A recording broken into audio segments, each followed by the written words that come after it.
un podcast de Cooperativa.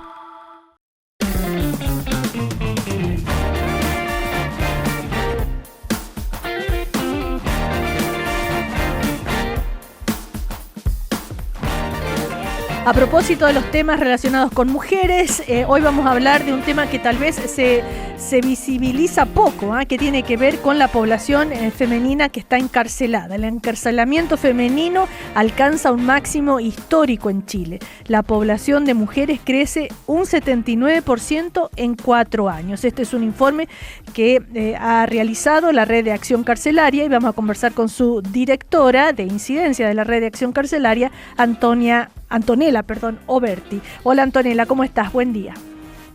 Hola Cecilia, hola Sebastián, buenos días. No, gracias a ti por estar con nosotros. Es bien llamativa el alza de estos datos, un crecimiento en el sistema penitenciario femenino que saltó prácticamente casi al doble, o sea, el 79%, y supera. ¿Por qué? Viendo en una foto más grande, después entraremos quizás a detalles más específicos, pero ¿por qué se concentra justamente en cierto grupo específico de mujeres? Sí, efectivamente, como ustedes dicen, la población privada de libertad en general, tanto hombres como mujeres, ha crecido exponencialmente en los últimos 4 años y viene creciendo incluso antes de estos 4 años. Esto obviamente tiene muchos factores, pero quizás uno de los más principales es que en los últimos años se han aprobado una batería de leyes con un fuerte enfoque punitivo que tiene como consecuencia necesaria que hay un mayor influjo de personas que ingresan a las cárceles. Estoy hablando de leyes que tipifican nuevos delitos, que aumentan las penas, que restringen beneficios como la libertad condicional. Entonces todo esto va haciendo que el sistema crezca en número exponencialmente sin que necesariamente crezca al mismo nivel o a la misma proporción el número de plazas y la dotación de funcionarias y funcionarios. Pero la diferencia de género, ¿por qué se da? Porque en los varones no ocurre. Sí, las mujeres, por cierto, ha crecido más pronunciadamente que en la población masculina. Eso es en parte, pese a que hay poca información de esto. Nosotros, como Red de Acción Carcelaria, siempre realzamos de que el gran problema detrás de todas estas políticas es que hay poca evidencia detrás en las que se estén basando. Pero una de las razones que podría explicar esta diferencia entre el crecimiento masculino y femenino es la complejización de cierto tipo de delitos y la reclutación de mujeres por ciertas bandas criminales, y también una predisposición de distintos operadores del sistema de justicia criminal para castigar con más fuerza a mujeres que cometen delitos que a hombres. A ver, pero ¿por qué sería eso, Antonella? Tú dices que el sistema continúa ignorando las particularidades de género, que sabemos que el 82% son madres, pero ¿cuáles son, por ejemplo, el tipo de delitos por el cual están presas? Las mujeres en su gran mayoría están privadas de libertad por delitos relacionados a la ley de drogas, que es la ley 20.000.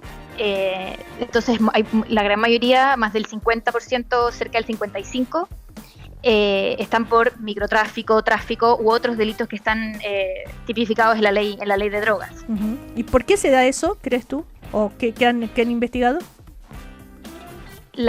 Una de las principales razones es porque el tráfico es un tipo de delito que le permite a muchas mujeres compatibilizar labores de cuidado con generar un ingreso, ¿cierto? Estamos hablando, la mayoría de las mujeres privadas de libertad, más del 80%, son madres y antes de estar privadas de libertad eran las únicas cuidadoras o las únicas proveedoras de sus unidades familiares.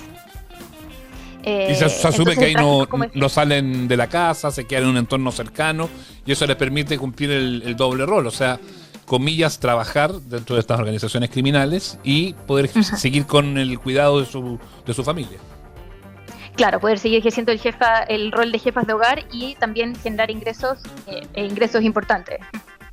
Ahora, los datos, según ustedes, dibujan un perfil de alta vulnerabilidad social. previo al ingreso a la cárcel, que es un poco lo que estás comentando. No recuerdo quién decía en un momento, se encarcela la pobreza cuando se habla de las mujeres justamente, porque son delitos menores, se dice, y al encarcelar una mujer se está encarcelando, también se está privando del derecho a los niños de tener una madre, en fin, esto de cómo tener una digamos, perspectiva de género a la hora de abordar estos temas por el sistema, y el hecho de que la gran mayoría está, o un gran porcentaje, en prisión preventiva. ¿Tú crees que hay un trato distinto entonces entre hombres y mujeres a la hora de estos procesos? Lo que pasa es que se suele decir que en el fondo las mujeres sufren una doble condena, no solamente la condena judicial, que las condenan a cierta cantidad de años en prisión, sino que además una condena social. Y la consecuencia de eso, en el fondo de este estigma de que son percibidas como malas madres por haber cometido un delito y por haber terminado en la cárcel, y mucho más castigadas socialmente que los hombres, y por eso las mujeres, por ejemplo, son mucho menos visitadas en la cárcel que los hombres, pierden mucho más sus redes de apoyo una vez que ingresan al sistema penitenciario. Entonces, no solamente el tiempo dentro de la cárcel es distinto para las mujeres, sino que también la reinserción una vez que egresan también es mucho más difícil. Les cuesta volver a involucrarse con sus redes, con sus comunidades, con sus familias. Y eso en el fondo es algo que el sistema penitenciario no ha podido abordar correctamente, porque sigue siendo un sistema que está pensado para hombres, porque efectivamente en su gran mayoría, el 90% de la población privada de libertad siguen siendo hombres. Y entonces todas estas experiencias particulares de las mujeres privadas de libertad quedan muy invisibilizadas. Claro, otro de los datos que ustedes le han puesto la lupa y que es bien llamativo es el crecimiento de la población de mujeres extranjeras, que ha sido muy grande. Ahora, va más allá de lo que uno podría pensar, porque obviamente con todo lo que se ha debatido en este minuto sobre los migrantes, el foco se pone en otras latitudes, pero acá hay una en particular que es la que ha crecido más, que llama bastante la atención. ¿Por qué? ¿Por qué son principalmente ciudadanas bolivianas las que están hoy presas en nuestro país? Acá es muy grave lo que pasa con la población extranjera privada de libertad, particularmente las mujeres, que se concentran hoy en día en el norte de nuestro país, en las regiones de Arica, Tarapacá, Antofagasta, y que ahí sí, si ya el porcentaje de mujeres privadas de libertad por drogas es alto, en mujeres extranjeras es aún más alto, y son principalmente mujeres que cruzan la frontera con droga, portando droga, y son tomadas detenidas en la frontera, pasan al tiro control de detención, y se van muchas veces a prisión preventiva de inmediato, con lo opuesto, con lo que cruzaron. Y esperan ahí 1 año, 2 años que se fijen sus fechas de juicio sin poder volver a comunicarse con sus familias muchas veces. Y esto se ha agravado en los últimos años porque la modificación que se hizo con la ley de extranjería impidió que las mujeres, que las personas condenadas por delitos de la ley 20.000, por delitos de droga, puedan optar a la pena sustitutiva de expulsión. Antes era lo que solía pasar, las mujeres extranjeras caían presas, o los hombres, y luego se les expulsaba para que cumplieran la pena en su país de origen. Pero la nueva ley impidió eso, entonces esto ha generado un problema de hacinamiento y de sobrepoblación en las cárceles del norte con toda esta población que ahora ya no pueden volver a sus países de origen. Estaba leyendo hoy en el Mercurio a Ana María Stuben, que ella es experta, ¿no es cierto?, en reinserción femenina, que comenta a propósito del proyecto de ley que se aprobó en general en el Senado, ¿no es cierto?, que busca conmutar penas a personas mayores de 80 años. Ella aborda el tema de las mujeres y dice, es distinto un hombre privado de libertad de 70 años que una mujer privada de libertad de 70 años. Las condiciones de envejecimiento de las mujeres al interior de los penales son mucho más complicadas, entre otros temas. Ella hace hincapié, ¿no es cierto?, en las condiciones especiales de las mujeres en las cárceles. ¿Por qué es tan distinto? A ver si podrías describirlo. Bueno, hay muchas razones.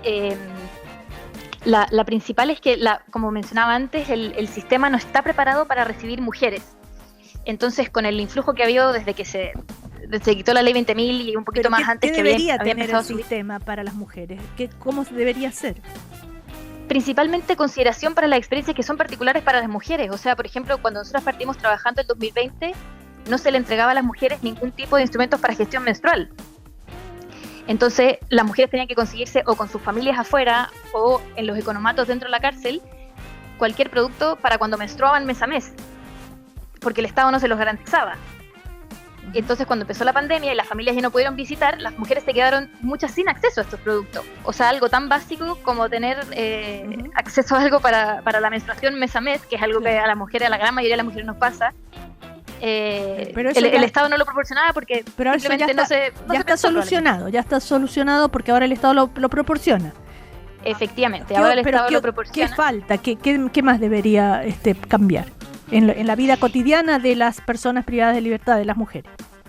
Mira, otro problema que nosotras hemos identificado y que nos levantan mucho las mujeres es que la oferta programática que hay dentro que es súper limitada, o sea, no alcanza a cubrir a todas las personas que están privadas de libertad, pero incluso la poca cobertura que hay tiende a ser muy fuertemente estereotipada en temas de género.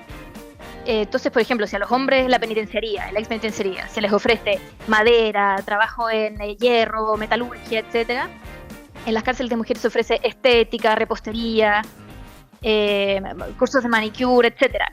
Que está bien, si alguna mujer lo quiere tomar está perfecto, pero la oferta es mucho marcada estereotípicamente a lo que se suele asociar a lo femenino, digamos. Claro. Y que además son oficios que de hacerlos en el exterior rentan mucho menos que se les ofrecen a los hombres. ¿Qué otro ejemplo? Otro ejemplo, y que es una experiencia que atraviesa mucho a las mujeres privadas de libertad, porque más del 80% son madres. La maternidad es un tema, es lo que más levanta a las mujeres cuando nosotras vamos a la cárcel, es su relación con sus hijos. Hay muchas mujeres que prefieren que sus hijos pequeños no las vayan a ver para no someterlos a lo que es toda una visita y a todo lo que es ingresar a una cárcel, que no es agradable. Y entonces la única forma que tienen de comunicarse con ellos es a través de teléfonos, pero el acceso a teléfonos es súper restringido dentro de las cárceles, a teléfonos públicos, digamos. Ya sabemos por qué. Y los qué. celulares están prohibidos. Aunque igual logran a veces pasarlos, pero bueno. Claro, no, y muchas usan los celulares principalmente para eso, para poder llamar a tu hijo y decirle, saber cómo están, cómo les fue en el colegio, si hicieron la tarea. Okay. ¿Qué otro aspecto? Bueno, la reinserción, las mujeres reciben muchas menos visitas que los hombres, y hay un elemento central que ha levantado la evidencia, que es cómo la conexión con el exterior y mantener las redes ayuda en los procesos de reinserción, y evita que las personas sigan metidas en trayectorias delictuales una vez que salen de la cárcel. Y el problema es que estas redes, y el ejemplo que nosotras siempre damos, es que en el fondo en los días de visita fuera de las cárceles de hombres hay una larga fila de mujeres con bolsas, con comida, con ropa, y los días de visita fuera de las cárceles de mujeres la fila es cortísima. Claro. Y en general también son otras mujeres.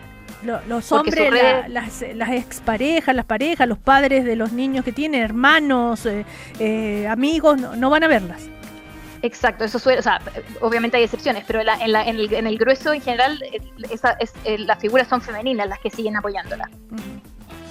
Hay en este minuto, de estos días, bueno, el tema de gendarmería ha estado bien en la palestra, a propósito de estas fugas bien vistosas que hubo, se ha movido mucho, cambios de estructura al interior de gendarmería, búsqueda de mayores recursos justamente para poder hacerse cargo, movimientos hacia el Ministerio de Seguridad Pública, en fin, que se tenga que hacer cargo. O sea, es un momento de hartos cambios y que seguramente además con el cambio de gobierno desde la próxima semana eso podría intensificarse. Desde este punto de vista, has descrito tú y cosas bien potentes, pero ¿qué otros elementos debieran empezar a considerarse a propósito del cuidado que debe tener la población penal femenina?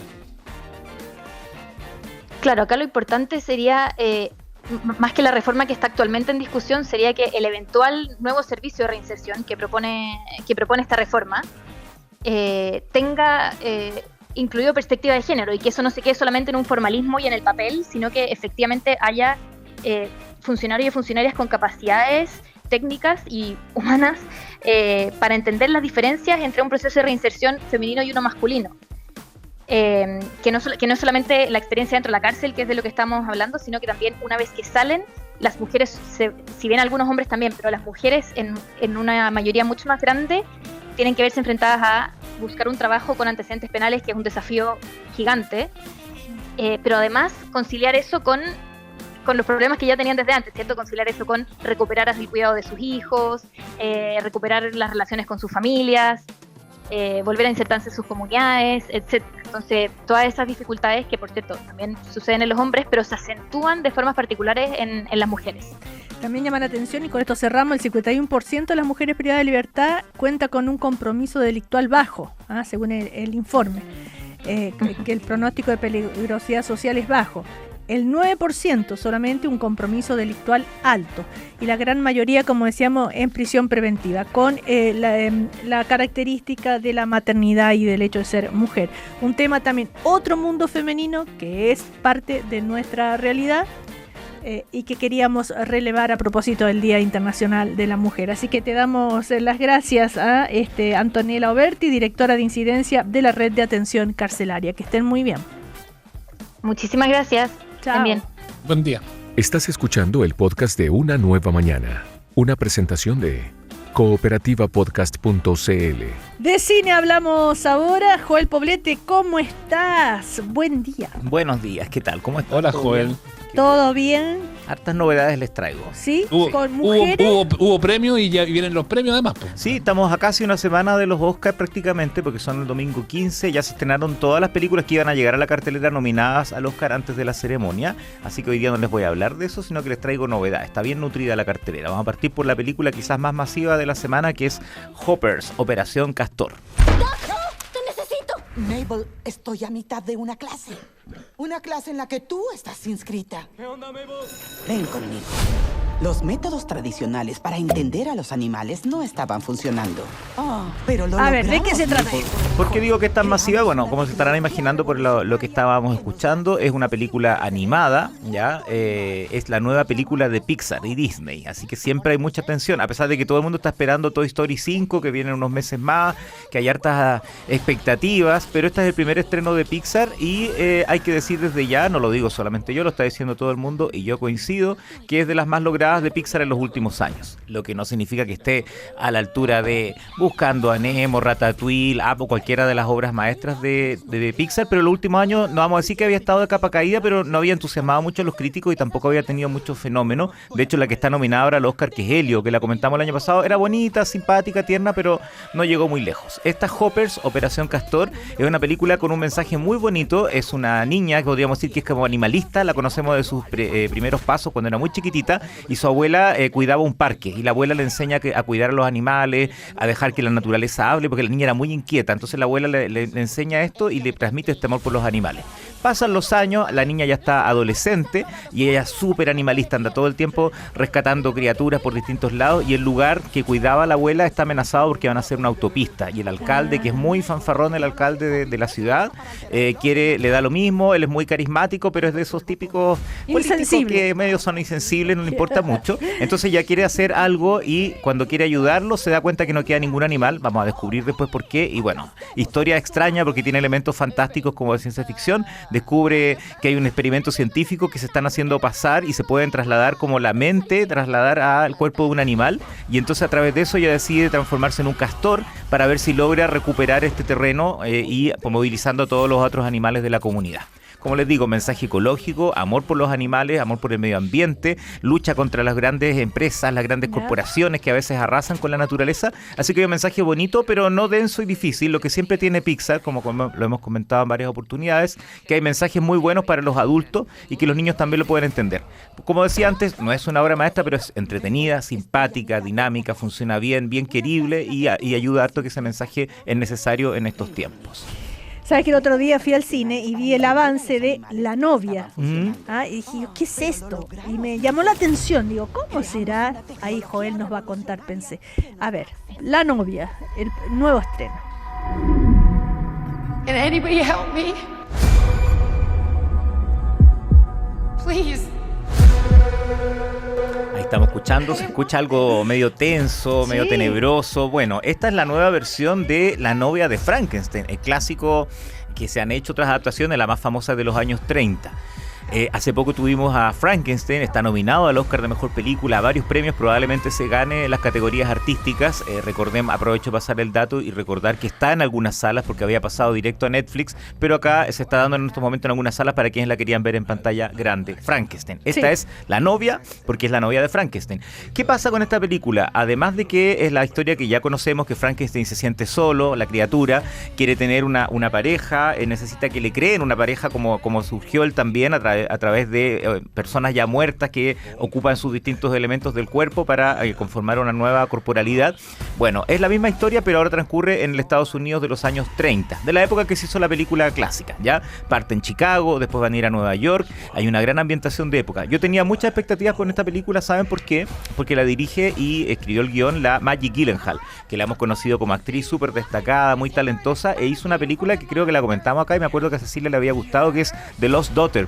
Sí. Que en Netflix se estrenó, en algunos lados se estrenó en cine, que era adaptación de la novela del mismo nombre. Acá se tituló La hija oscura. Notable película, tuvo 3 nominaciones al Oscar, ganó premio del mejor guión para la Maggie Gyllenhaal en Venecia. Bueno, este era su segundo largometraje. Esta, como digo, una versión interesante, demuestra que ella tiene muchas ideas, muy creativa, es muy innovadora, pero ya me esperaba pero no te preocupes, porque está bien. Cuando Sigue. No claudiques. No, totalmente. Pero igual yo quiero decir que me gustó, a pesar de todo. Pero, claro, ese pero que dice Cecilia es que igual tiene demasiadas ideas que contar y entonces no todo lo logra comprimir, se le empiezan a ir a las ideas por distintos lados. Le quiso dar un enfoque feminista contemporáneo, obviamente, al personaje, a pesar de que transcurre en los años 30, pero sintonizando con las nuevas sensibilidades. Eso está interesante, pero no lo desarrolla totalmente. Jessie Buckley, que está nominada al Oscar y probablemente se va a ganar Mejor Actriz por Hamnet, que está todo el mundo desatado con ella, ganando todos los premios. La única segura de las 4 candidaturas de actuación que hay este año en los Oscars es ella. Seguro que se lo gana. Acá hace un papel notable, nuevamente una mujer súper desbordada, excéntrica, exagerada, y eso es muy bonito porque es muy distinto a lo que ella hace en Hamnet. Ella había salido en la película anterior de Maggie Gyllenhaal y aquí está súper bien. Christian Bale, ni más ni menos, es la criatura, el monstruo de Frankenstein, y hace muy buena dupla. Pero entre medio hay otros actores súper buenos que están desaprovechados. La Penélope Cruz, la Annette Bening, el Peter Sarsgaard, que es el esposo de la vida real de la directora y guionista Maggie Gyllenhaal, el hermano de ella, Jake Gyllenhaal, famoso actor. Yo encuentro que no le saca todo el partido, ¿ya? Pero buena ambientación de época de los años 30, un tono distinto, así que yo igual la rescato. Yo la encontré interesante de ver en pantalla grande, me gustó. Hay gente que no le ha gustado tanto, hay críticos que han dicho que está bien, está dividiendo las opiniones, pero yo digo igual vayan a verla porque a pesar de todo, yo sospecho, Cecilia, que tú me estás poniendo cara, yo creo que no te va a gustar tanto, la verdad, pero a la gente que nos está escuchando pueden darle una oportunidad. No, ando medio exigente. Medio exigente, ahora último nomás. Hoy la media novedad, cosas nuevas en cooperativa. Es que fui a ver El Agente Secreto. ¿Y no te gustó tanto? O sea, me quedé así como, bueno, ya, pero no importa. Ya, bueno, sigamos. Comentaremos cuando vengan los... Sí, hoy, antes que se me olvide, que no me quedó pendiente de decir, cuando hablé de la película Hoppers, que siempre lo hablamos contigo y con Sebastián, que cada vez las películas animadas están llegando con menos copias. La versión original de esa película animada que comenté, está la Meryl Streep en la voz, está John Hamm, el actor de Mad Men, y llegaron como apenas un par de copias, casi todas están en español, pero un par de copias en inglés, así que para que las rastreen quienes quieran verlas con voces originales. Otro estreno, Nouvelle Vague. Celui qui est au milieu, c'est Truffaut. À sa gauche, bien sûr, le Chabrol. Et celui avec les lunettes noires, c'est Jean-Luc. Francesa ahí, las voces. Jean-Luc Godard, Truffaut. Sí, todos los famosos. Chabrol. Bueno, esta película es muy para cinéfilos, pero igual tiene cosas que puede apreciar el resto del público. Una de las más esperadas por los cinéfilos de este último año, debutó mundialmente en la competencia oficial del Festival de Cannes del año pasado. Acaba recientemente, hace poquitos días, cuando se estrenaron los premios César, a lo mejor del cine francés, que dieron tanto que hablar por lo de Jim Carrey, que ha salido en todas las redes sociales, que ha sido tan comentado, pero no vamos a hablar de eso ahora. Ahí ganó muchos premios, incluyendo Mejor Dirección. Esta película, Nouvelle Vague, está dirigida por Richard Linklater, que ganó de hecho el César a Mejor Director, el mismo de la trilogía el Antes del Amanecer, Antes del Atardecer, etcétera, etcétera, el mismo de Boyhood, un gran director, y aquí él desató toda su cinefilia porque nos cuenta qué pasó en el rodaje de una de las películas más legendarias de la historia del cine y emblemática de la Nouvelle Vague, la llamada Nueva Ola Francesa, por eso se llama Nouvelle Vague. Me refiero a Sin Aliento, de Jean-Luc Godard.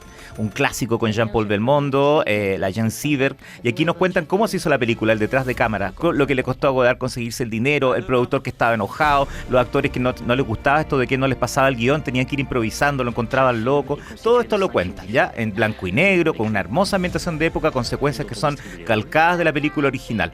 Y ustedes dirán, bueno, y si no he visto Sin Aliento, la gracia es que esta película en estos días se va a estar dando, no en todas las salas del país, porque es un estreno más acotado, pero va a estar en distintos lugares y se va a dar tanto Nouvelle Vague como, ojo, Sin Aliento, la película original de hace más de 60 años, cuyo rodaje nos cuenta esta película. O sea, vamos a poder ver el clásico de Godard en pantalla grande y Nouvelle Vague, la película nueva.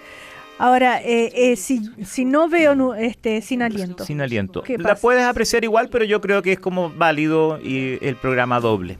Yo sé que también ahí no la convence totalmente. No, es Cecilia, que pero hay es bueno que la gente que que nos escucha lo sepa. encontrar la sala, Sí, ahora la van a estar dando prácticamente en los mismos cines, entonces no es que vayas a tener Es que estoy viendo y no. Pero bueno, ya buscaré el cine la sala que esté las dos. Ya, bueno. Yo, por ejemplo, sé que está en el Cinemark Alto Las Condes, me parece que por ahí va a estar en el perfecto, Cinépolis ya. La Reina. Yo sé que en esas salas van a estar las dos, ¿ya? Y a Perfecto. quienes nos están escuchando, advierto, como decía, que es un título quizás más para cinéfilo, pero es una película tan famosa la otra que hay buena oportunidad de intentar ver la otra, y si no, también la pueden encontrar en plataformas por ahí dando Sí, vueltas, ¿ya? Bueno. Ahí está, recomendada, muy recomendada. Un Listo. reestreno llega también a las salas, la famosísima Terciopelo Azul. Beneath the surface of the perfect small town, a dark world. Un clásico. Ojo que paso el dato, así como tenemos otras películas que han estado llegando a la cartelera. De hecho, sigue Kill Bill, la película, la versión completa de 4 horas con un intermedio que les conté. A la gente que pensaba, no, a la gente le da lata ir a ver casi 5 horas de película. Ahí está Kill Bill, sigue en algunas salas todavía disponible y es una experiencia que vale la pena. Bueno, Cinépolis, solamente Cinépolis, no las otras cadenas, trae durante este mes y el próximo va a estar dando 8 de los 10 largometrajes de David Lynch, ahora que se cumplió un año de su muerte. Para mucha gente que no la ha visto en pantalla grande, algunas de estas películas no llegaron a multisalas, como justamente esta, Terciopelo Azul. Recordemos, no voy a contar de nuevo la historia porque mucha gente que nos escucha puede que lo sepa, pero el resumen es pueblo chico, infierno grande. Un pueblo aparentemente, al igual como lo va a hacer después en Twin Peaks, un pueblo aparentemente tranquilo, hasta que de repente encuentran una oreja sin nada por ahí y empieza a descubrirse una trama siniestra con uno de los villanos más famosos de la historia del cine, encarnado por Dennis Hopper, Isabella Rossellini cantando el clásico Blue Velvet, Kyle MacLachlan y Laura Dern jovencitos. Bueno, inolvidable. Van a estar dando todas estas películas, cada semana van a ir estrenando una nueva. Esta es una versión remasterizada, autorizada por el propio David Lynch antes de fallecer, así que es una gran oportunidad. Y lo bueno es que está en salas de Santiago y en regiones, porque a veces la gente dice, esto llega solo a Santiago. No, se puede ver en distintas ciudades del país. Terciopelo Azul, un clásico que además este año cumple 40 años, así que es el mejor momento para verla. Clasicazo total. A ver, Bueno. estrenos en plataforma, en Netflix. Parque Les Ama. Bueno, en fin, ¿de qué estábamos hablando? No estábamos hablando. Estos No sé. dos viejos. Sí, argentinos totales. Parque Les Ama es un lugar famosísimo, un parque muy bonito, de los más queridos de Buenos Sí. Aires. Está en el barrio San Telmo, casi limitando con Boca y con Barracas. Seguramente Cecilia lo conoce Sí, también. estuve ahora hace poco. Justo, te pasaste por ahí, muy bien. Bueno, hay una obra famosa que duró 9 temporadas en cartel, que justamente son dos señores de tercera edad, adultos mayores, que se conocen en este parque, el Parque Les Ama, y empiezan a hablar. Uno tiene un pasado muy distinto, el otro también, se van haciendo amigos. Y bueno, le fue tan bien a la obra que la creó Juan José Campanella, ni más ni menos, el director de Secreto de sus ojos, El hijo de la novia, famosas películas, y él hizo ahora la adaptación cinematográfica. Él no hacía un largometraje desde 2019, cuando vimos El cuento de las comadrejas. Regresa con esta película que capaz que ahora que tú anduviste por Argentina, no sé si la alcanzaste a ver por ahí No, o no, no, pero estaba en los cines de todavía. Argentina. Acá a Chile llega directamente, como el resto del mundo, en Netflix. Desde hoy disponible en Netflix la nueva película de Campanella, con dos actorazos, Luis Brandoni, veteranísimo, ya 85 años, discutido en la vida pública, pero como actor muy reconocido, o sea, ha estado en grandes clásicos, y Eduardo Blanco, que de hecho lo vimos en El hijo de la novia con Darín, uno de los clásicos de Campanella. Así que yo todavía no la he visto, desde hoy está en Netflix, veámosla para comentarla otra semana. Eso. Oye, en Movie desde este viernes, gran película. Fue solo un accidente. قشنگه رو پیدا کردم.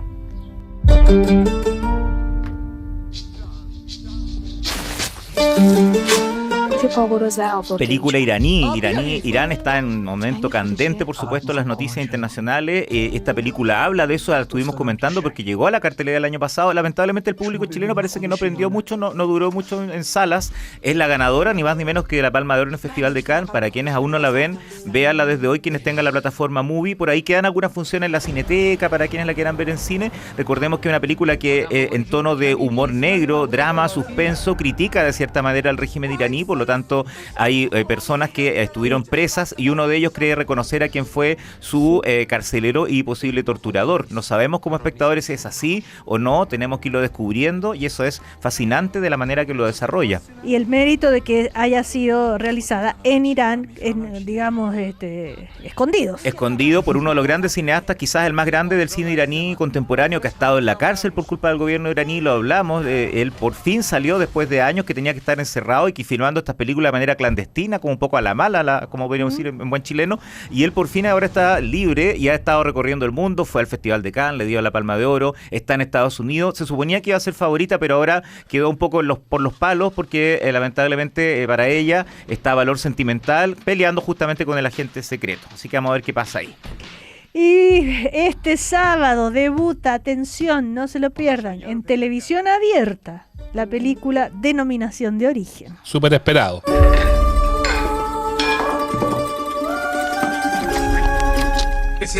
Si todavía queda gente que no ha visto el gran fenómeno del cine chileno del año pasado, por supuesto junto con la película Eterno, el documental de Colo Colo y Me rompiste el corazón, pero claramente esta película Denominación de Origen que muestra la lucha por demostrar quién tiene la mejor longaniza, si es Chillán o San Carlos y todo lo que va pasando, que se convirtió en un fenómeno, película del director Tomás Alzamora, San Carlino realmente de la zona de Ñuble. Bueno, si aún no la ven, va a estar en TVN desde mañana, se va a transmitir, va a ser su debut en televisión abierta. También en la misma noche van a dar La Mentirita Blanca, la primera película de este director con Rodrigo Salinas. Muy entretenida, aprovecho para pasar el dato, lo voy a seguir insistiendo hasta mayo para que visiten gratuitamente la muestra Cine en Chile, que está maravillosa en el Centro Cultural La Moneda, que ojo, no es como la gente piensa, algunos se equivocan y quizás la historia del cine chileno, no, el cine en Chile, cómo hemos nosotros como chilenos disfrutado el cine, apreciado el cine y las películas que se han hecho ahí. Y ahí está el Oscar de una mujer fantástica, el Oscar de Historia de un oso, el Corpóreo de Denominación de Origen y varias cosas más. Está muy buena esa exposición gratuita, hay que inscribirse solamente online y hasta mayo está disponible para que la visiten. Oye, ¿buena idea o no dar las dos películas de Alzamora pegadas? Yo encuentro que sí, porque mucha gente no aprendió y no conectó tanto con la primera porque no se conoció, entonces creo que ahora es bueno aprovechar de que se va a dar Denominación de Origen y ver la otra película, ¿ya? Y buenísimo. Lo último, porque ya me tengo que ir porque había demasiado que hablar, les cuento que me quedó pendiente decirles que además de Terciopelo Azul, Kill Bill, sigue la saga Crepúsculo, que a mí personalmente no me entusiasma, pero hay gente que le encanta y le ha ido súper bien en cartelera. Les dije que llegó en enero y han estado estrenando las distintas películas. Se estrenó ahora la saga Crepúsculo, Amanecer parte 1, la próxima semana viene la parte 2 y ahí se acaba la saga. Y ya que ustedes estaban comentando acá porque se nos viene el Día de la Mujer, recordemos que hay varios ciclos que no me voy a extender para no alargarme tanto, pero en el Centro Arte Alameda hay un ciclo de cine de mujeres muy bueno que va a estar todos los fines de semana con una película de distintas épocas. El Cinépolis también va a tener películas muy buenas, entre clásicos como Posesión con Isabella Gianni, la película que es el debut como directora de Kirsten Stewart, la van a estar dando ahí, que se estrenó el año pasado en el Festival de Cannes, y también la Cineteca, gratuitamente en ese caso, tiene películas de cineastas francesas contemporáneas de los últimos años. También hay que solamente conseguir el ticket online antes, pero es gratis. Y todo esto va a estar no solamente por ahora, por el fin de semana o en estos días, sino que todo el mes de la mujer. Así que hay un muy buen panorama para conmemorar este día y hablar de temáticas femeninas dirigidas por mujeres. Claro, y es lo que hemos estado comentando. Justamente en el mundo del cine y del teatro, ¿no? Las actrices también suelen quejarse de discriminación o a veces distintos tratos, que es tan famosa ella como él, pero a él le pagan más y así y otros detalles. Y hasta hace muchos, no tanto un par de décadas, no eran muchas las mujeres que hacían películas y llegó Sofía Coppola y otras más y empezó a hacerse justamente más cine. Acá en Chile tenemos Dominga Sotomayor, la Maite Alberdi, un montón de nombres muy importantes, así que creo que es bueno destacar ese cine. Así que Cinépolis, Centro Arte Alameda, la Cineteca, con ciclos súper buenos de cine hecho por mujeres y contando historias de mujeres. Gracias, Joel Poblete. Hasta la próxima semana. Aquí termina el podcast de Una Nueva Mañana. Cooperativapodcast.cl. Otra forma de escuchar Cooperativa.